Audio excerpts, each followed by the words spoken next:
Okay, thank you for the introduction. My talk is about the doping dependence of in BISCO 2212. So, as a short introduction, BISCO has a high critical and engineering current density at low temperatures, and the production of round wires is relatively simple via the powder and tube process, which makes it a good candidate for technical applications.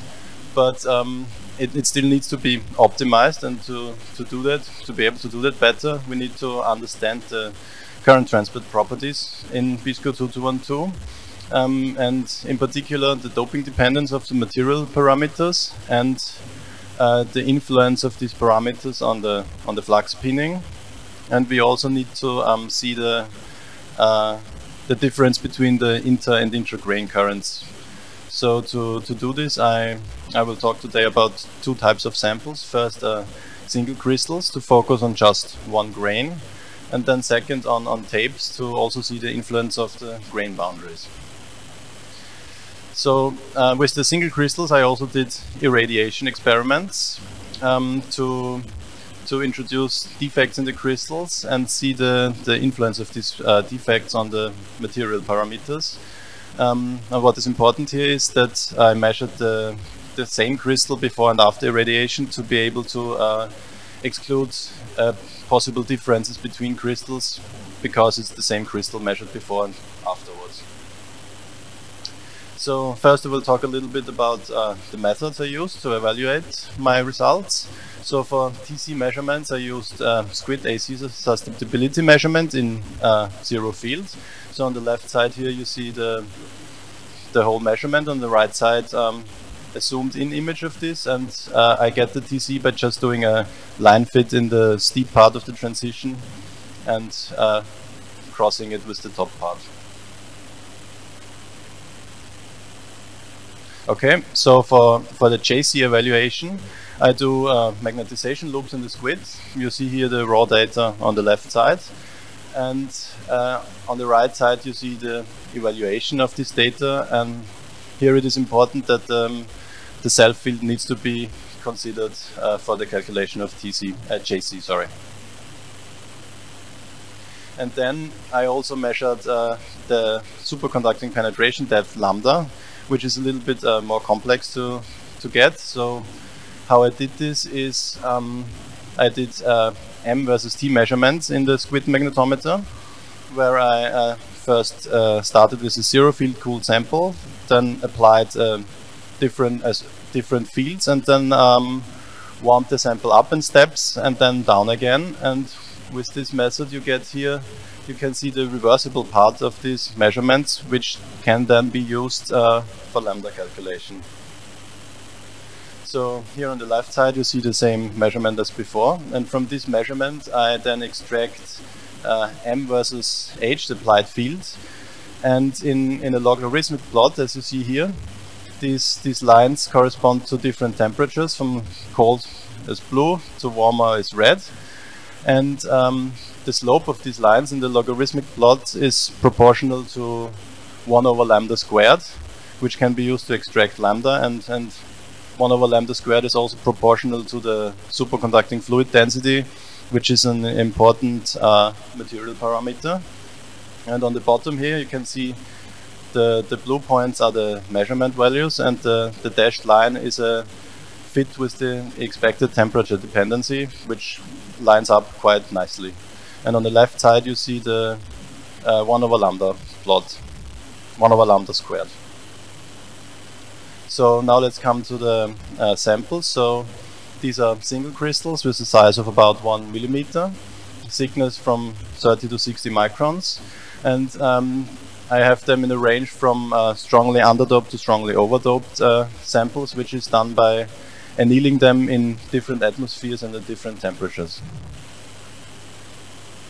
So now to the results in the single crystals. What you see here is a plot of the TC of the differently doped samples. And what is interesting here is the expectation was that after the irradiation the TC would go down universally for all the samples, but that is not what I observed. So for strongly overdoped samples, but also for underdoped samples, the TC actually goes up after the irradiation. So you can see two examples here on the right side where the TC goes up, and another example where the TC goes down. And the mechanism for this is not well understood, but it's probably caused by a change in the oxygen doping due to the irradiation, which makes the oxygen atoms more movable.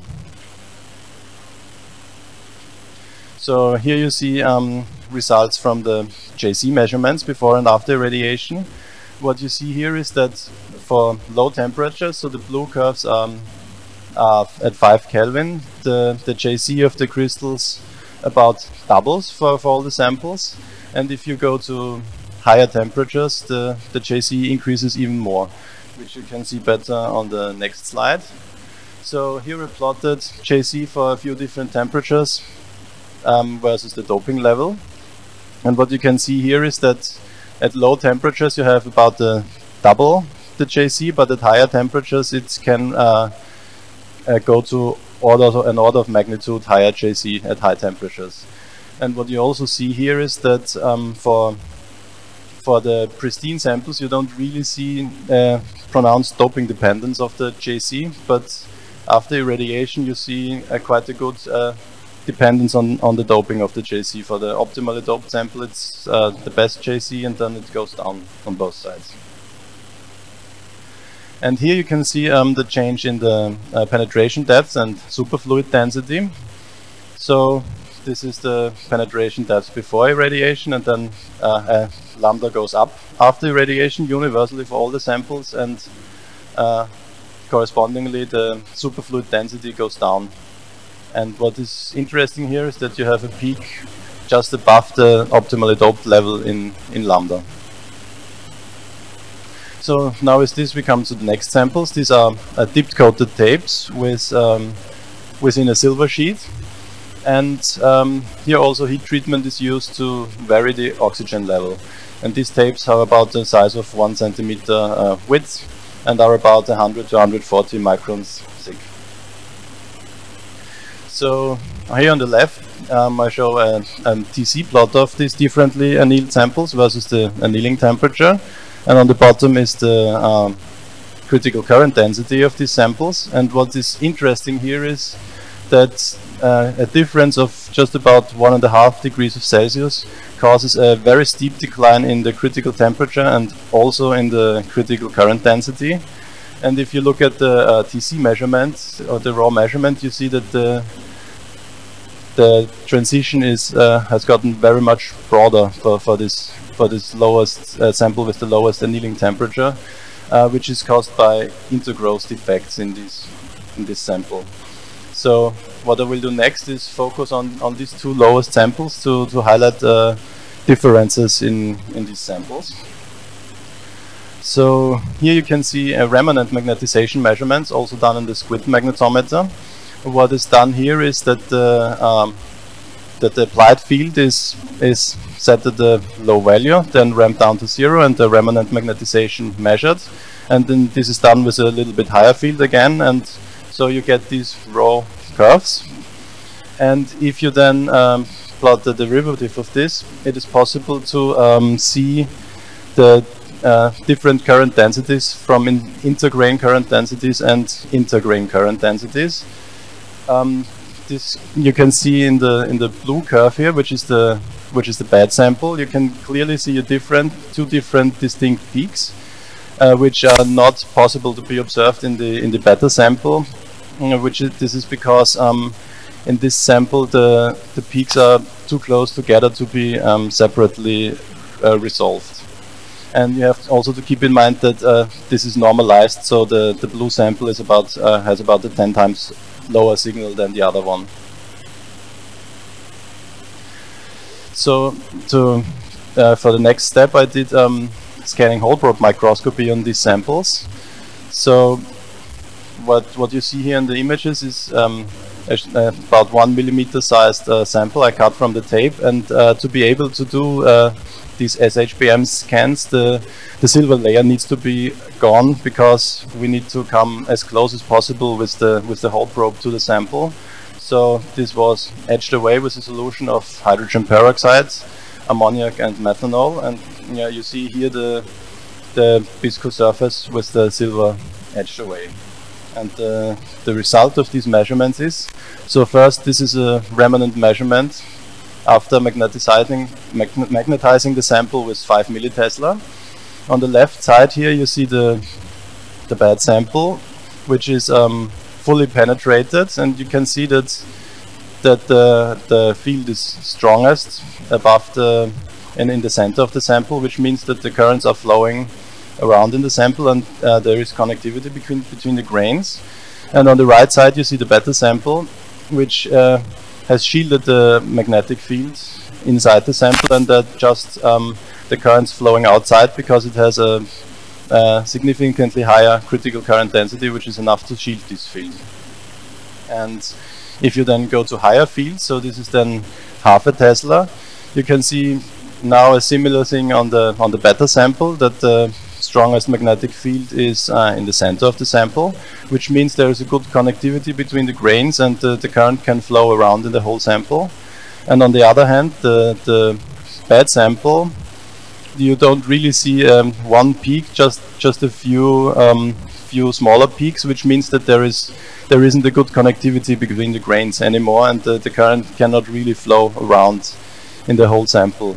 And this causes these differences between the sample, because there are defects and integral defects in the sample which make a worse connectivity and also worse JC of these samples. So with this I come to the conclusion of my talk. So I showed you different types of Bisquil 2212 samples with different doping levels. Showed that the irradiation can be greatly improved in single crystal JC can be greatly improved by irradiation, and polycrystalline samples still have an order of magnitude smaller JC than the single crystals, which leaves a potential for optimization. And to do this, the annealing procedures have a critical effect on the current transport properties. And thank you for your attention. Thank you very much for your talk. I would like to know, how did you manage to adjust the oxygen non-stoichiometry? Is it by annealing it under vacuum and under totally pure oxygen atmosphere? It's annealed in different conditions depending on the doping level you want to get. Some of the samples are annealed in vacuum, others in air, and others in pure oxygen. Understand. And how did you measure and determine the oxygen non-stoichiometry? Which method did you use experimentally? So the oxygen doping was calculated via the TC measurements on the pristine samples. It was calculated from the TC measurements of the pristine samples, the doping level. No, I did not directly measure the impurities. Yes, very nice talk. I was wondering, when you say that the single crystal samples have or exhibit a much better behavior than the polycrystalline samples, are your polycrystalline samples textured in some way, or they're just no, just the JC of the crystal and TC of the crystals, not the structural properties. But yeah, of course, in polycrystalline samples that is more of a problem than in single crystals. Because when you compare to, let's say, when you have a Bisquil which is highly textured, like in tapes, then the comparison with the single crystals is not the same. Yeah, of course, it's different. So but it's really the microstructure. It could be a microstructure effect. Yeah, essentially. it's yeah. Thank you. Yeah. Thank you very much.